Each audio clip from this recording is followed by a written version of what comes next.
The day I closed on my Boston apartment was the proudest moment of my life. 3 bedrooms, downtown view, and completely mine after 7 years of saving every penny. I remember standing in that empty living room, sunlight streaming through the windows, feeling like I had finally made it. Then my phone rang. Dad never called me on weekdays. His voice sounded different. "Julio, we need to talk about your brother." Before I continue this story, let me know where you're watching from in the comments, and hit that like and subscribe button if family drama feels all too familiar. I grew up in Somerville, Massachusetts, just outside Boston, in what you might call a typical middle-class family. My father worked as a bank manager while my mom taught elementary school. We lived comfortably, not wealthy by any means, but we never went hungry. From the outside, we probably looked like the perfect American family, but inside our walls there was always an undercurrent of tension centered around one person, my brother Lucas. Lucas was 4 years older than me, and had always been my father's favorite. Where I was cautious and calculated, Lucas was charming and spontaneous.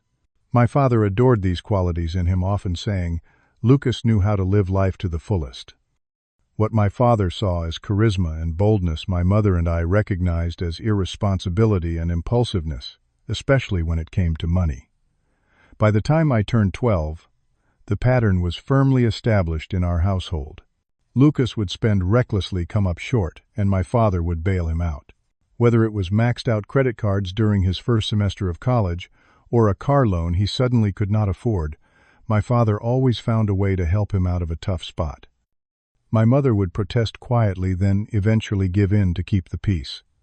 "Money comes and goes, but family is forever," my father would say, as if this explained everything. But in our house, money seemed to flow in one direction, only toward Lucas and his endless emergencies. My mother took a different approach with me. After watching Lucas's financial disasters unfold year after year, she made sure I understood the value of saving. Every summer from age 13 onward, I worked jobs mowing lawns, stocking grocery shelves, and eventually waiting tables. Half of everything I earned went into a savings account my mother helped me open.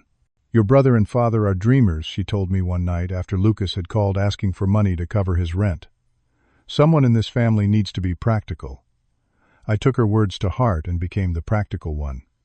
While Lucas dropped out of 3 different colleges before settling for a sales job he could not keep, I worked my way through state college with minimal loans. I studied computer science, lived with 4 roommates in a cramped apartment, and picked up extra coding projects on weekends. It was not glamorous, but I had a plan. After graduation, I landed a job at a software company in Boston. The salary was decent, but city living was expensive. While my colleagues splurged on fancy dinners and weekend trips, I lived simply. My apartment was tiny, my furniture secondhand, and my social life revolved around free events. Every month I put aside a significant portion of my paycheck toward my dream-owning property in Boston. For 7 years I lived this way. I advanced in my career, earned promotions, and watched my savings grow steadily.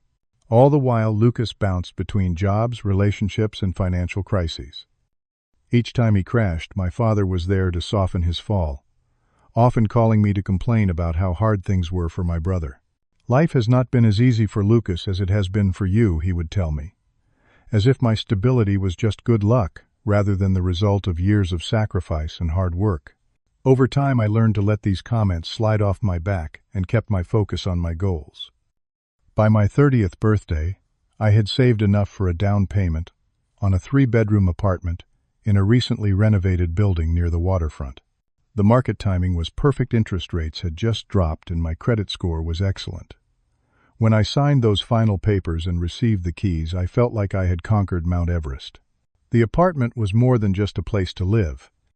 It represented every extra shift, every skipped vacation, every budget meal I had eaten for the past 7 years.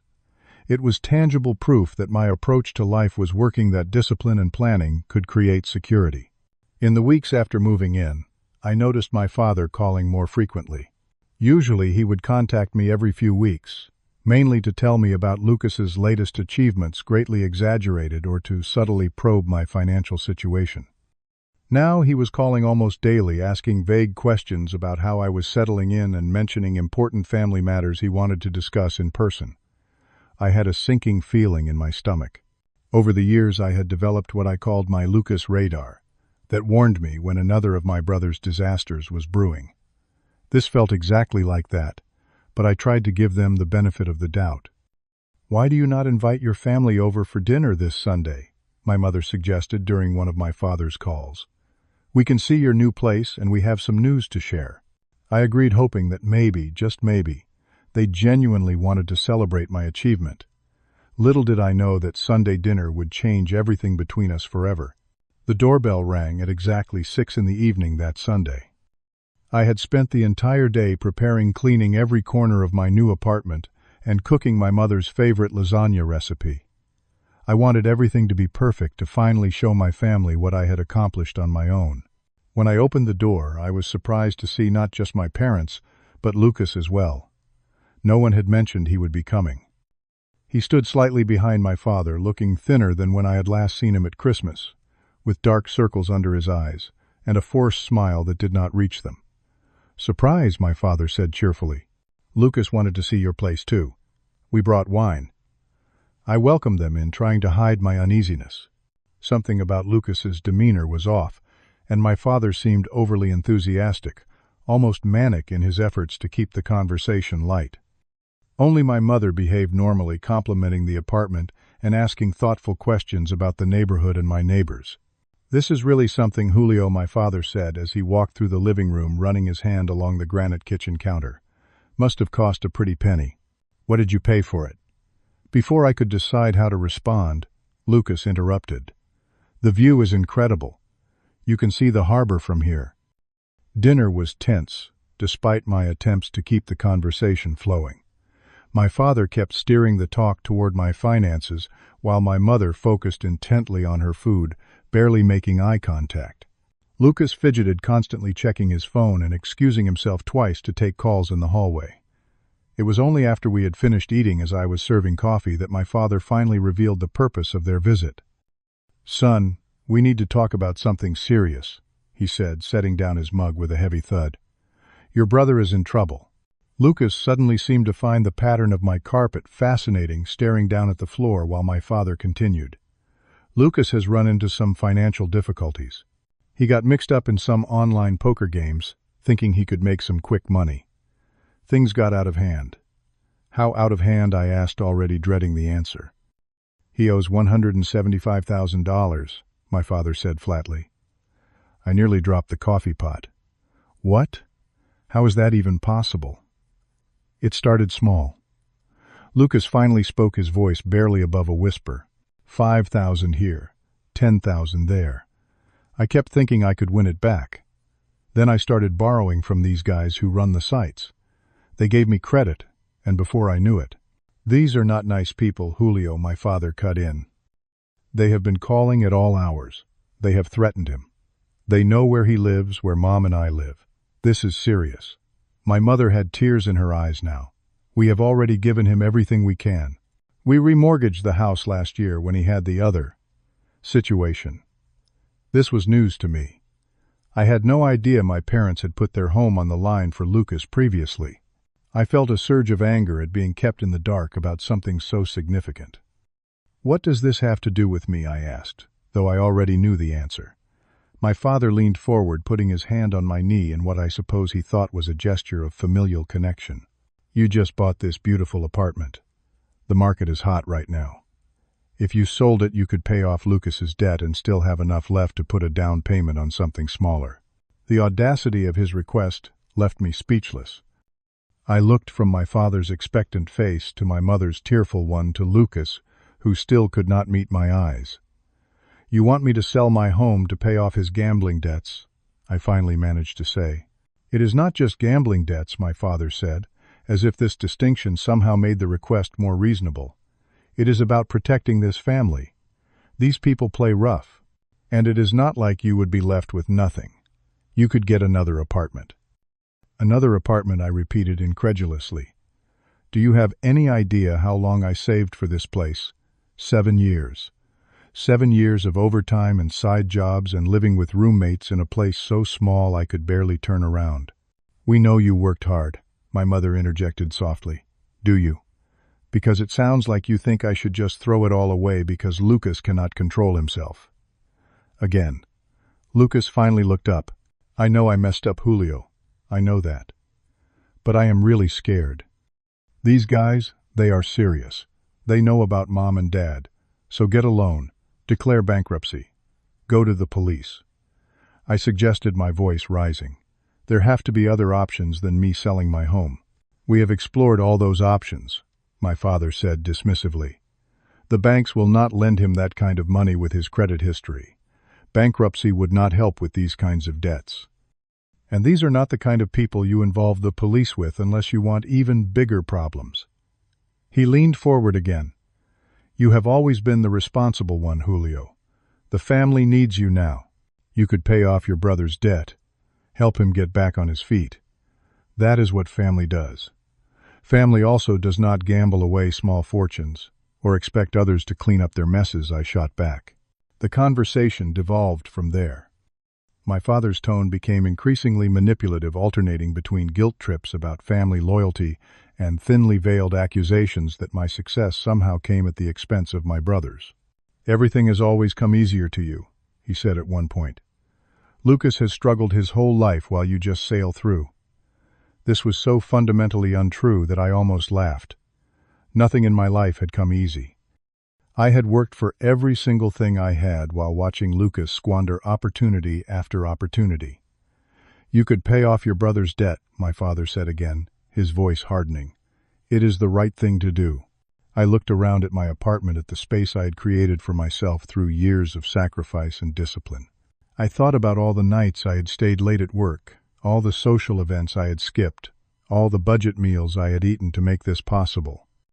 "No," I said simply. "I will not sell my apartment." The silence that followed was deafening. My father's face turned red, then purple. "No," he repeated, as if he had never heard the word before. "What do you mean, no?" "I mean no. I will not sell my apartment to bail Lucas out. I am sorry he is in trouble, but this is his problem to solve, not mine." My father stood up so abruptly that his chair tipped backward. "After everything this family has done for you, this is how you repay us. With selfishness." My mother was crying openly now, and Lucas looked like he might be sick. "What exactly has this family done for me, Dad?" I asked quietly. "Mom supported me, yes. But you have spent my entire life focused on Lucas and his problems.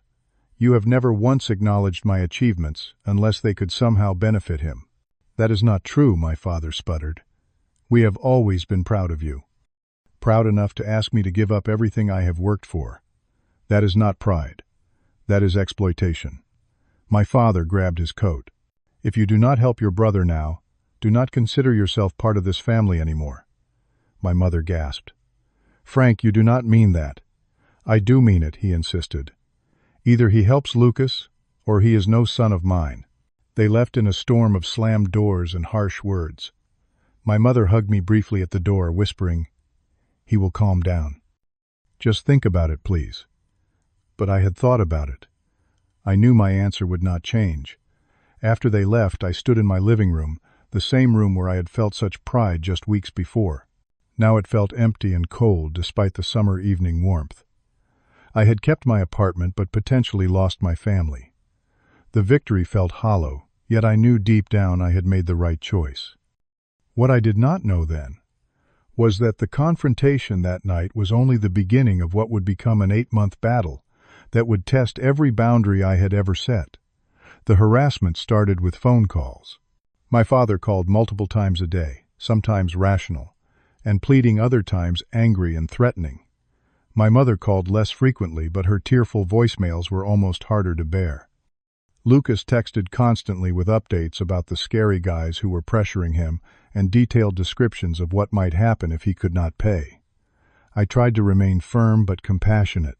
I suggested resources for gambling addiction, offered to help Lucas find financial counseling, and even researched legal options he might pursue.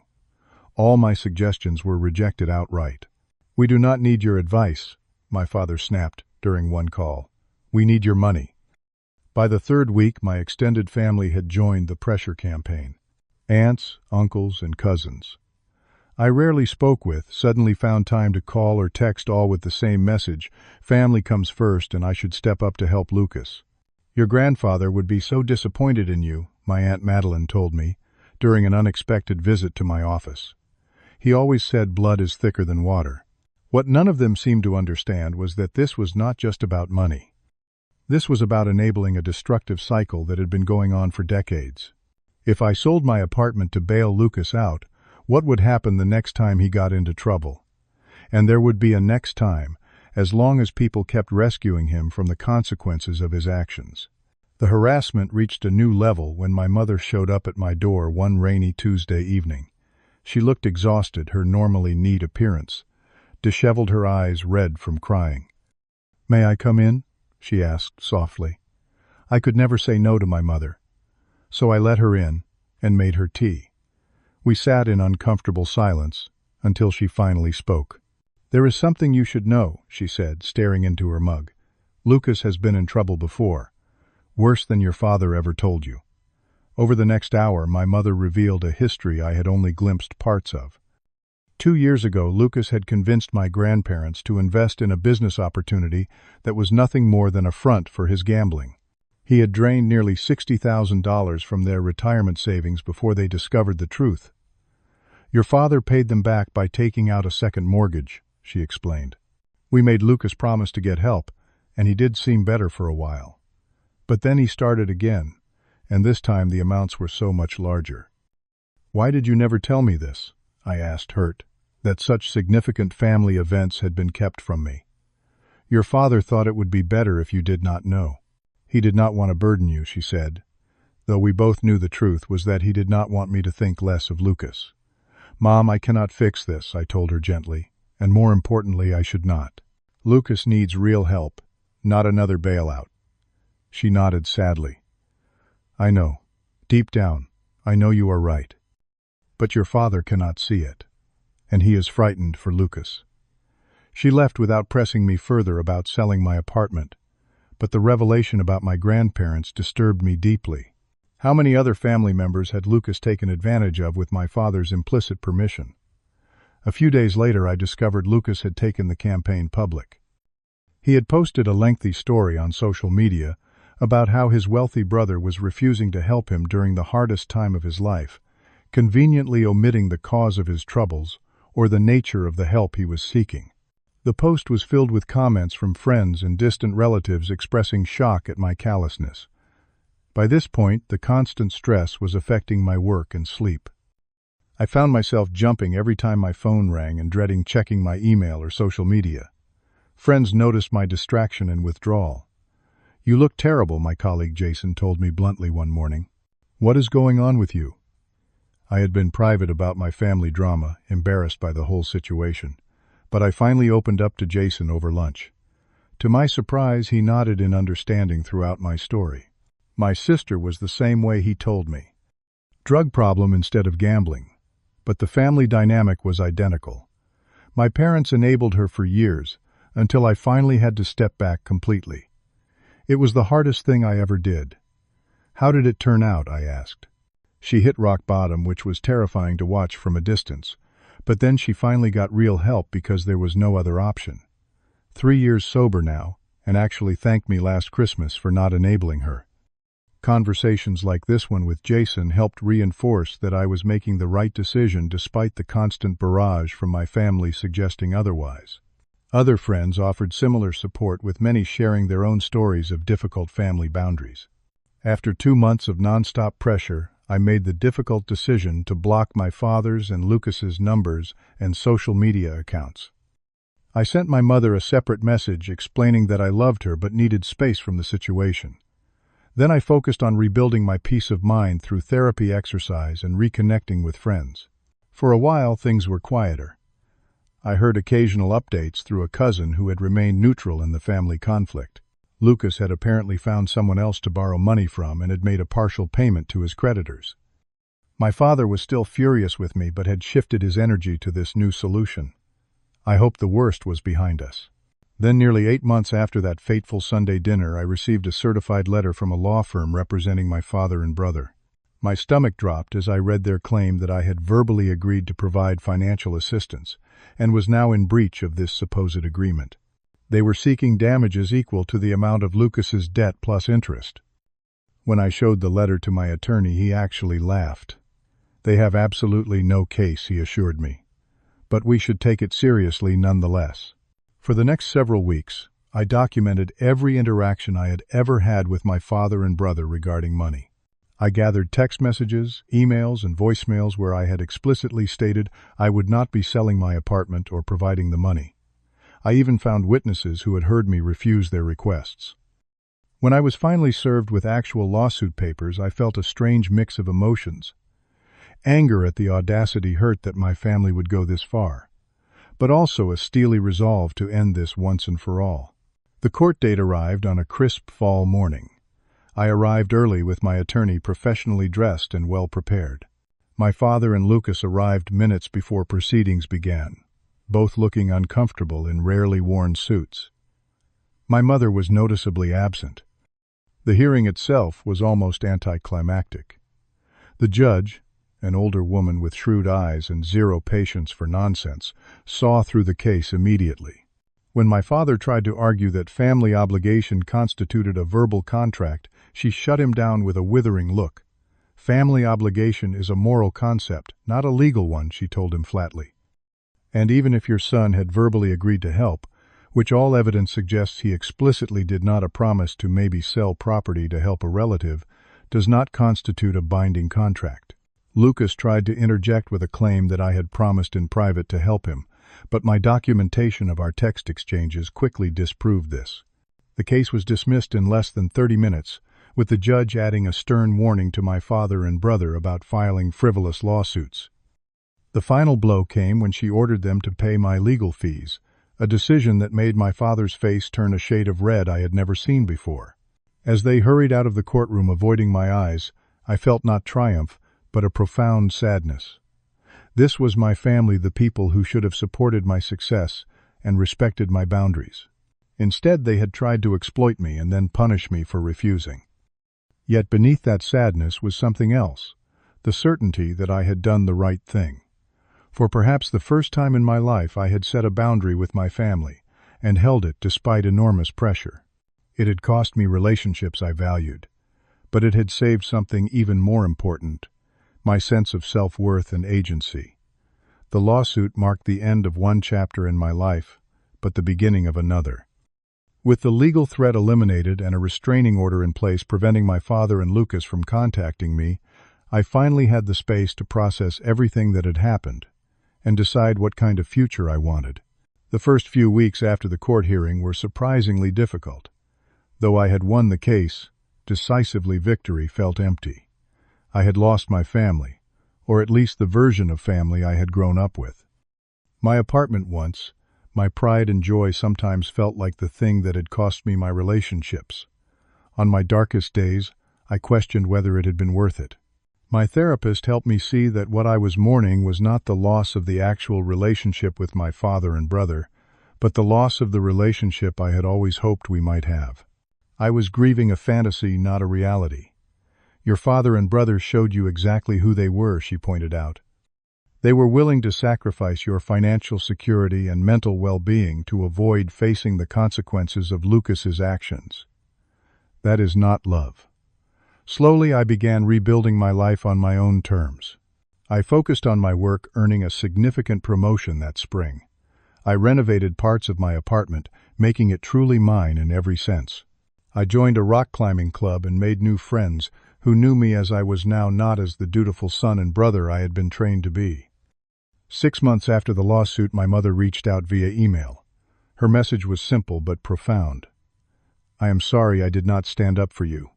I was wrong." We began a cautious reconnection over coffee shops and short phone calls. She had finally moved out of the house she had shared with my father for 35 years and was living in a small apartment of her own. "Your courage gave me courage," she told me during one of our meetings. "Watching you hold your boundary made me realize how many of mine I had surrendered over the decades." Our relationship was different now, more honest and balanced. She respected my boundaries around discussing my father and Lucas and I, supported her journey toward independence without trying to direct it. About a year after the lawsuit, I heard through my mother that Lucas had finally entered a residential treatment program for gambling addiction. The scary guys had apparently become scary enough that even my father could no longer deny the seriousness of the situation. It was the first real step Lucas had taken toward addressing his problems, and while I was not ready to reconnect with him, I was genuinely glad he was getting help. My career continued to flourish as I poured my energy into projects I cared about. Without the constant drain of family drama, I found I had more creativity and focus than ever before. I was promoted again, and even began mentoring younger developers, finding unexpected satisfaction in helping others build their skills and confidence. When I look back at the person I was 2 years ago, standing in that courtroom, I barely recognize him. He was doing the right thing, but still felt guilty about it, still questioned his worth when his family rejected him. Today I understand that maintaining healthy boundaries is not selfish but essential, not just for my well-being but for those around me too. Last month I ran into Lucas at a coffee shop near my office. He looked healthier than I had seen him in years, clear-eyed and steady. We exchanged awkward hellos, and then he said something I never expected to hear. "I am sorry for everything, Julio. You were right to say no." We talked for nearly an hour. He was 8 months sober from gambling and working a steady job at an insurance company. My father still refused to acknowledge any wrongdoing, but Lucas had been working with his therapist to understand the toxic patterns in our family. "Dad taught me that I was entitled to bailouts," he explained, and I believed him because it was easier than taking responsibility. When you refused to play along, it eventually forced me to face reality. I do not know if Lucas and I will ever be close again. Too much has happened. Too many lines have been crossed. But that brief conversation opened the possibility of a different kind of relationship in the future, one based on mutual respect rather than obligation or resentment. My mother continues her own journey of healing. She has built a new social circle, taken up painting, and recently started dating a kind retired professor who treats her with the respect she deserves. We have dinner together regularly, and I have watched her transform from a woman who automatically deferred to others to someone who speaks her mind freely. As for my father, we remain estranged. He has refused all attempts at mediation, still insisting I betrayed the family by not sacrificing my financial security for Lucas. According to my mother, he tells relatives that I abandoned them in their time of need, conveniently omitting the lawsuit and years of manipulation. I have made peace with this estrangement. While I remain open to reconciliation if he ever acknowledges the harm he caused and respects my boundaries, I no longer need his approval or understanding to feel whole. The apartment that caused so much conflict has truly become my home. I have filled it with art books and mementos from travels I can now afford to take. Friends gather here for dinner parties and game nights. It is a place of joy and comfort, not conflict and guilt. What I learned through this painful journey is that real love supports growth, not sacrifice. Real love respects boundaries, not demands their surrender. Sometimes the family we choose builds us up more than the family we were born into. And sometimes the most loving thing we can do for others is to stop enabling destructive patterns, even when that choice brings short-term pain. I wonder how many of you have faced similar challenges with family boundaries. Have you ever had to say no to someone you love? Because saying yes would harm both of you in the long run. Leave your thoughts in the comments below, and if this story resonated with you, please hit that like button and subscribe for more real-life lessons. Remember that establishing healthy boundaries is not just about protecting yourself. It is about creating the possibility of more authentic relationships for everyone involved. Thank you for listening to my story, and I wish you courage in your own journey toward healthy boundaries and self-respect.